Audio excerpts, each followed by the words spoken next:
Hey everybody, it's Divine's Finest once again, you guys. We are back with, this is going to be episode number 20, you guys.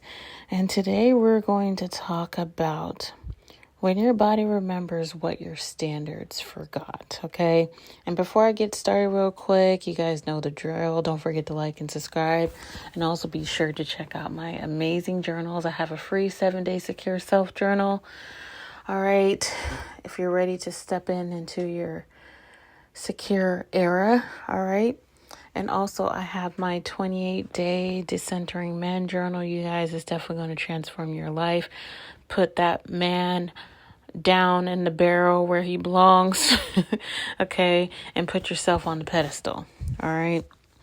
So today's episode is going to be for the women who knows she set standards.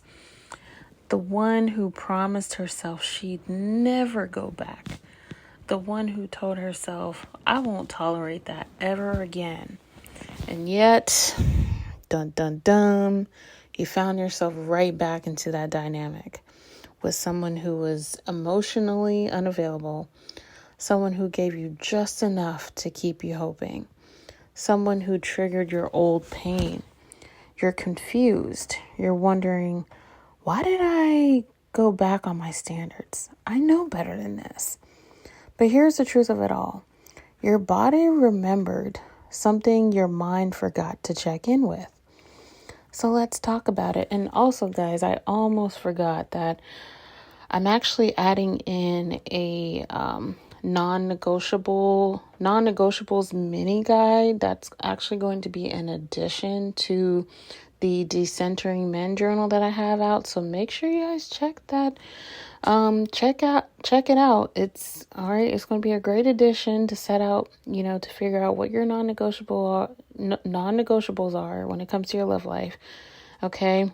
And that should be out on my Gumroad website by the time I get this video out. Okay, so check that out.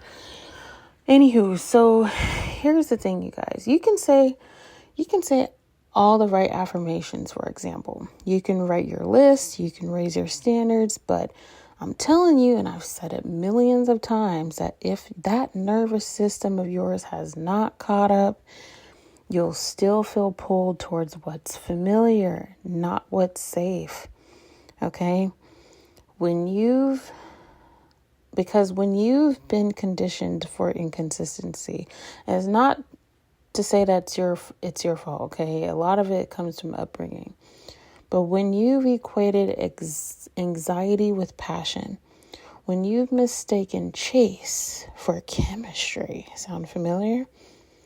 Your body will crave what once hurt you. It's not because you're weak, all right? It's because your body hasn't felt anything different yet. So when a relationship feels like home, and I've done an episode about this a few weeks ago, okay? When somebody feels like home, check that out as well.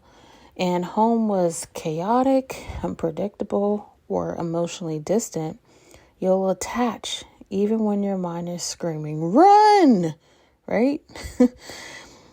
It's not that your standards weren't clear.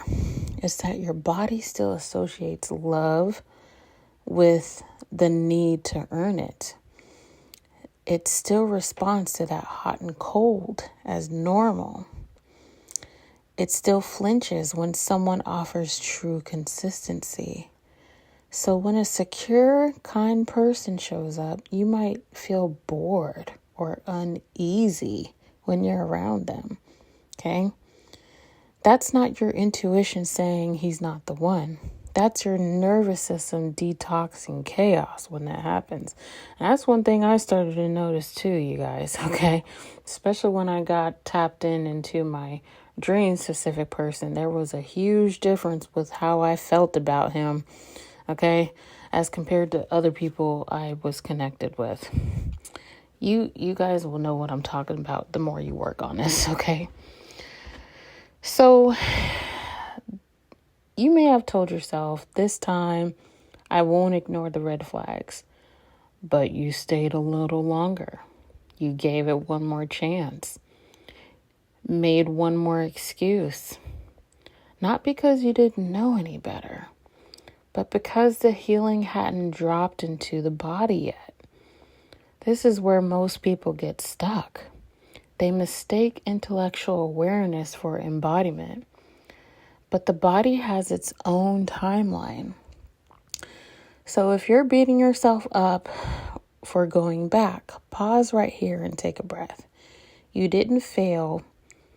You just hadn't finished feeling it through. And see, this is really important, you guys, because I talk about how to really calm down your nervous system with my ritual that I have in my Decentering Men journal, okay? Where it's going to help you actually literally calm down your nervous system whenever, whenever you're feeling anxiety or when you're spiraling. And then once you actually redirect your energy onto somebody who is calm and safe, that's going to that's going to actually rewire your nervous system to be like, oh, this is what love really should feel like, okay? But yeah, I go more deep into that in the journal. You got to get the journal if you're really truly ready for that transformation. And those are the steps that I actually did every single day. And it really did change my life. Okay, I just had to get that out because it was too important not to miss. So you may wonder, how do you shift? Okay, here's the thing. You stop asking, what's wrong with me for choosing him again? Okay, and you start asking, what did I need in that moment that I didn't give to myself?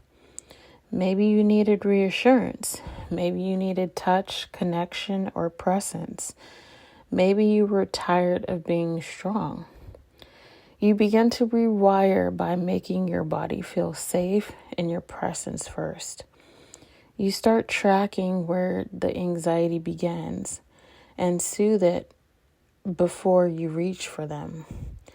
You replace performance with pause, reaction with regulation, which I just talked about.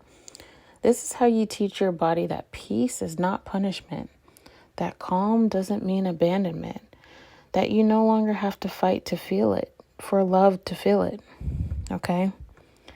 So, we're going to close out with an affirmation, so repeat after me. I honor what my body remembers, but I no longer choose from that place. My standards are not just in my mind. They now live in my nervous system. So if you ever felt like you betrayed your own boundaries, like your body dragged you back into a dynamic you knew you were done with, you're not alone. You're not broken. You're not weak. You're actually healing. This isn't about fixing your picker. It's about retraining your body to feel safe enough to choose better.